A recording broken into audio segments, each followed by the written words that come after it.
تحریک انصاف نے 8 ستمبر کو اسلام آباد میں جلسہ کرنے کا اعلان کیا ہوا ہے، جس کے لیے آج اسلام آباد کی ضلع انتظامیہ نے پی ٹی آئی کو این او سی جاری کر دیا ہے، جس کے مطابق تحریک انصاف کو سنگجانی میں جی ٹی روڈ سے ملحقہ پسوال روڈ کے اوپن ایریا میں جلسے کی اجازت دی گئی ہے، اور اس حوالے سے جلسے میں داخلے کے روٹس، جلسے کی جگہ کا نقشہ اور شرائط جاری کر دی گئی ہیں۔ این او سی کے مطابق جلسہ شام 4 بجے شروع ہوگا، 7 بجے ختم کر دیا جائے گا۔ اس دوران کوئی روڈ بلاک نہیں کیا جائے گا۔ ساتھ ہی ریاست، مذہب اور نظریہ پاکستان کے خلاف نعرے بازی یا تقاریر نہیں کی جائیں گی۔ اس کے علاوہ آج قومی اسمبلی کے اسپیکر کے چیمبر میں حکومت اور اپوزیشن کے اراکین کی ملاقات ہوئی ہے، جس میں ذرائع کے مطابق آل پارٹیز کانفرنس بلانے، بلوچستان کی صورتحال پر اتفاق رائے پیدا کرنے اور اختر مینگل کے استعفے پر بات کی گئی۔ ملاقات میں حکومت کی جانب سے اسپیکر ایاز صادق اور رانا ثناء اللہ سمیت دیگر افراد شریک تھے، جبکہ اپوزیشن کے وفد میں بیرسٹر گوہر خان، اسد قیصر اور عامر ڈوگر شریک ہوئے۔ اس ملاقات کے ساتھ ساتھ D G S P R کی پریس کانفرنس پر پی ٹی آئی کے موقف کے حوالے سے بات کریں گے۔ ملاقات میں موجود رہنما تحریک انصاف عامر ڈوگر ہمارے ساتھ موجود ہیں۔ عامر ڈوگر صاحب، بہت شکریہ ہمیشہ میں جوائن کرنے کے لیے۔ سب سے پہلے جنرل فیاض حمید کا معاملہ ہو رہا ہے، مختلف رہنما اعتراف بھی کر رہے ہیں کہ ہماری الیگ سلیگ تھی۔ آج ہم نے دیکھا رؤف حسن صاحب نے حامد میر صاحب کے پروگرام میں کہا، اس سے پہلے گڈھا پور صاحب کہہ چکے ہیں کہ میری بات چیت ہوتی رہتی تھی، وہ میسج کرتے تھے، میں کہتا ڈن گڈ، اس قسم کی باتیں ہوتی رہتی تھی۔ دعا سلام کے بہت سارے لوگ بات کر رہے ہیں، کیا آپ کے ساتھ بھی کوئی دعا سلام ان کی رہی ہے ریٹائرمنٹ کے بعد بھی؟ دیکھیں، جب وہ حکومت میں ہم تھے اور وہ ڈی جی آئی تھے اور میں کیبنٹ کا ممبر بھی تھا اور رولنگ پارٹی کا چیف وپ بھی تھا، تو جب وہ اپنی آفیشیل میٹنگز میں آتے تھے پرائم منسٹر ہاؤس میں، تو ان سے اکثر ملاقاتیں ہو جاتی تھیں۔ لیکن اس کے بعد جب ہماری حکومت گئی اور جب وہ ریٹائرڈ ہو گئے، اس کے بعد میری کوئی ان سے ملاقات نہیں ہوئی اور نہ ہی کوئی رابطہ رہا۔ کہ پارٹی کے اور لوگ ہیں، کیونکہ رؤف حسن صاحب نے کہا کہ اور دیگر لوگوں سے بھی ان کی دعا سلام رہتی تھی، رابطہ رہتا تھا، کیونکہ حامد میر صاحب کی خبر تھی کہ وہ بہت مداخلت کرتے تھے۔ پارٹی کے لوگ تو بڑا شکر ادا کر رہے ہیں کہ جی جان چھٹی ہماری۔ میں یہ سمجھتا ہوں کہ کسی ریٹائرڈ آفیسر سے دعا سلام کرنا کوئی جرم نہیں ہے، اور ظاہر ہے کہ ان کا ایک بڑا رول رہا ہے پاکستان کی حکومت میں، تحریک انصاف کی حکومت میں۔ اس حوالے سے ان کا کسی سے تعلق بھی بن گیا ہوگا، اور اس تعلق کی بنیاد پر اگر ان سے لوگوں نے رابطہ رکھا ہوگا تو مجھے اس کا علم نہیں ہے، لیکن اس میں کوئی مذائقہ بھی نہیں ہے۔ بہت سارے لوگوں کے تعلقات ہوتے ہیں، وہ چلتے ہیں اور ساری زندگی چلتے ہیں، لوگ اپن کی غمیوں خوشیوں میں آتے ہیں، یہ ساری چیزیں نارمل ہیں ہمارے سوسائٹی میں، ہمارے معاشرے میں۔ لیکن اب آگے فائل پر کیا ہے اور جو انویسٹیگیشن ہو رہی ہے اس میں کیا نکلا ہے اور اس میں کون سے ایسے شواہد ہیں، یہ تو اب وقت کے اوپر ہی پتہ چلے گا کہ یہ ٹرائل اوپن ہوتا ہے یا ان کیمرہ ہوگا، کیونکہ آرمی آفیسر کا ٹرائل تو اوپن نہیں ہو سکتا، لیکن اگر آپ اس میں کوئی سویلین ڈالتے ہیں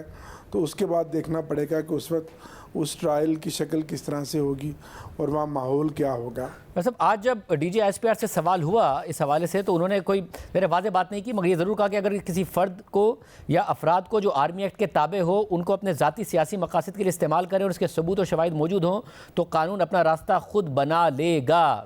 یعنی نان سویلین کے حوالے سے۔ اب عمران خان صاحب اس بات کا خدشے کا اظہار کر چکے ہیں کہ مجھے اس معاملے میں انہیں وعدہ معاف گواہ بنا کر مجھے ملٹری ٹرائل کیا جا سکتا ہے، پھر انہوں نے عدالت سے بھی اپروچ کیا ہے۔ کیا وجہ ہے، کیوں اتنا کنسرن ہے پی ٹی آئی کو کہ یہ بات عمران خان صاحب تک جا سکتی ہے؟ میں سمجھتا ہوں کہ مقصد بھی مین یہی ہے کہ جس طرح ایک کیس عمران خان صاحب کا ختم ہوتا ہے اور اس پہ وہ باعزت بری ہوتے ہیں، دوسرا کیس، پھر تیسرا کیس، پھر چوتھا کیس، تو یہ سلسلہ ہے جو چل رہا ہے، لیکن یہ وقت بھی گزر جائے گا اور ہمیں بھی اطلاعیں یہی ہیں کہ عمران خان صاحب کو ملٹری ٹرائل ان کا کیا جائے گا۔ لیکن بطور سیاستدان عمران خان یہ پہلے سیاستدان نہیں ہوں گے۔ میں ہسٹری کا طالب علم ہوں، میں نے دیکھا کہ ماضی میں بھی پاکستان کے بڑے بڑے سیاستدان زعما کو ملٹری ٹرائل کا سامنا کرنا پڑا، اور ہر حکومت نے اپنے سیاسی مقاصد کے لیے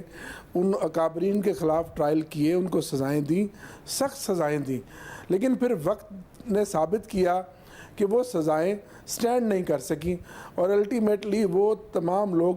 باعزت بری ہوئے، کیونکہ اس طرح کے مقدمات جو خاص طور پہ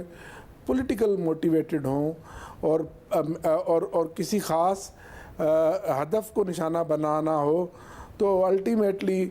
جو ہے وہ پھر پرویل نہیں کرتے۔ یعنی کہ ڈاکٹر صاحب یعنی کہ جو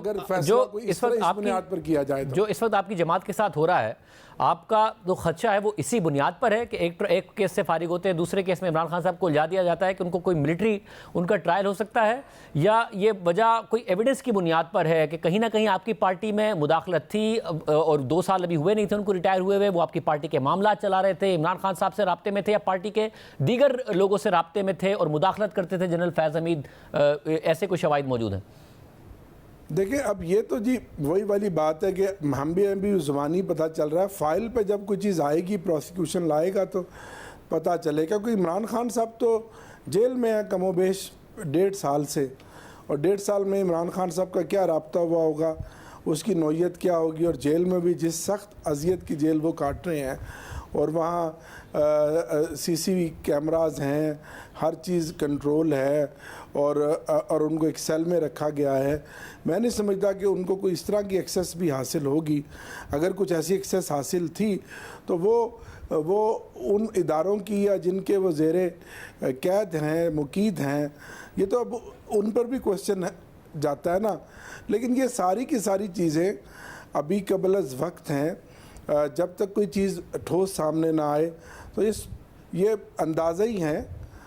جو آپ میرے ساتھ گفتگو کر رہے ہیں اور میں جو آپ کے ساتھ کر رہا ہوں، لیکن آگے دیکھیے اس کے اوپر کیا بنتا ہے۔ اور دوسری بات یہ ہے کہ یہ جو ایک عمل شروع ہوا ہے بطور پولیٹیکل ورکر، میں سمجھتا ہوں کہ یہ بڑی بات ہے کہ آج ایک لیفٹننٹ جنرل جو DGI تھے اور ان کو آپ ٹرائل کر رہے ہیں، تو اس کا مطلب ہے کہ ایک ونڈو آپ نے اوپن کر دی ہے جو کہ ایک خود احتسابی کا عمل کا ایک اچھا سلسلہ ہے، اور اس میں جو بھی اگر کوئی ملوث ہوا تو اب تو پاکستان نے تو تا قیامت تک رہنا ہے، تو پھر وہ ہر شخص جو ہے وہ پھر اس عمل سے گزرے گا۔ یہ ایک بڑا سٹیپ ہے اگر آپ اس کو اس اینگل سے دیکھیں تو۔ بڑی اہم بات ہے۔ ساتھ میں مجھے یہ بھی بتائے گا کہ آج ایک مثبت ڈیولپمنٹ ہوئی، اسپیکر کے آفس میں آپ لوگوں کی ملاقات ہوئی، آپ بھی موجود تھے، اور اس کے بعد فیصلہ ہوا بلوچستان کے حوالے سے APC بلائی جائے، اس کے علاوہ ان کیمرہ بریفنگ پر بھی بات ہوئی۔ یہ مثبت ڈیولپمنٹ ہے، کیا یہ کہا جا سکتا ہے کہ کم از کم اب سیاسی پارٹیاں آپس میں انگیجمنٹ کی طرف بڑھ رہی ہیں جس میں تحریک انصاف بھی شامل ہے؟ جی آج ہم گئے تھے ایک ڈیلیگیشن کی شکل میں اسپیکر کے پاس، یہ بتانے کہ اسپیکر صاحب اس نیشنل اسمبلی میں اتنا بڑا واقعات ہو رہے ہیں بلوچستان میں، ابھی تک کوئی ڈبیٹ نہیں ہوئی اسپیسیفک، اور نہ گورنمنٹ کی طرف سے کسی نے رسپونڈ کیا، جبکہ سینٹ میں اس پر ڈبیٹ ہو چکی ہے۔ تو آپ اسی سیشن میں جو جاری ہے اس میں بلوچستان کے ایشو کے اوپر ایک دن جو ہے وہ مختص کریں، جس میں پرائم منسٹر بھی آئیں، وہ ڈبیٹ اوپن کریں یا وائنڈ اپ کریں، لیکن اس کے اوپر ایک گفتگو ہونی چاہیے، اور پھر اس کے اوپر کوئی وے فارورڈ ہونا چاہیے کہ آج جو بلوچستان میں جو حالات ہیں اور بلوچستان میں جو پولیٹیکل جماعتیں ہیں یا قوم پرست جماعتیں ہیں، ان کے خدشات ہیں کہ ہمیں دیوار کے ساتھ لگا دیا گیا ہے، اور نئی لیڈرشپ وہاں آ رہی ہے اور جو کہ پاپولر ہو رہی ہے، اور یہ بھی اشارے ہیں کہ وہاں فورن فنڈنگ بھی ہے۔ تو ان ساری چیزوں کو اگر آپ بلوچستان کی لیڈرشپ کو، لوگوں کو قومی دھارے میں لانا چاہتے ہیں تو پارلیمنٹ کو مؤثر بنائیں، اس پلیٹ فارم کو استعمال کریں، اور بلوچستان اور KPK کے مجموعی حالات کے اوپر اپوزیشن ہر طرح کا تعاون کرنے کے لیے تیار ہے۔ اختر مینگل صاحب نے جب کل استعفیٰ دیا، اپوزیشن بھی گئی اور گورنمنٹ کا ڈیلیگیشن بھی گیا، اور دونوں کے ساتھ ان کا موقف ایک ہی طرح، اور یہ کوئی اچھا نیک شگن نہیں ہے کہ ایک بڑی پارٹی کے سربراہ جو ممبر ہیں قومی اسمبلی وہ استعفیٰ دے دیں اور وہ عدم اعتماد کریں اس سارے نظام پہ، اس سارے سسٹم پہ۔ تو یہ سسٹم ہے تو پاکستان ہے، اس سسٹم کو مضبوط بنانا چاہیے، مؤثر بنانا چاہیے۔ یعنی کہ اب کم از کم اس ایک اہم مسئلے پر آگے بڑھیں گی جماعتیں، APC ہو جو بھی ہو، فیصلے قیادت سر جوڑ کر کرے گی۔ جی، اور ریاستی اداروں کو بھی آن بورڈ کرنا چاہیے کہ یہ ملک ہمارا ہے، اس ملک کے عوام ہمارے ہیں، ان 2 صوبوں میں عملاً حکومت نہیں ہے، لوگوں کے اندر انارکی اور انتشار دن بدن بڑھ رہا ہے، لیکن یہ بھی ساتھ کہا کہ آپ اور پارلیمان صرف ایک ہی کام کر رہے ہیں کہ وہ لیجسلیشن کی جائے کہ جس سے تحریک انصاف کی راہ میں رکاوٹ ہو. وہ 2 دن پہلے ایک بل پیش ہوا یا 15 دن پہلے, یا جو سینٹ آف پاکستان میں عرفان صدیقی صاحب کا بل تھا اس جمہوری معاشرے میں, یہ بہت ہی افسوسناک بات ہے. اس کی جتنی مذمت کی جائے کہ قانون تو پہلے ہی موجود ہے کہ آپ کوئی بھی اگر پروسیشن کرتے ہیں, کوئی احتجاج کرتے ہیں, کوئی جلسہ کرتے ہیں, آپ اجازت لے کر کرتے ہیں. اگر کوئی وائلیشن ہوتی ہے تو اس کی بھی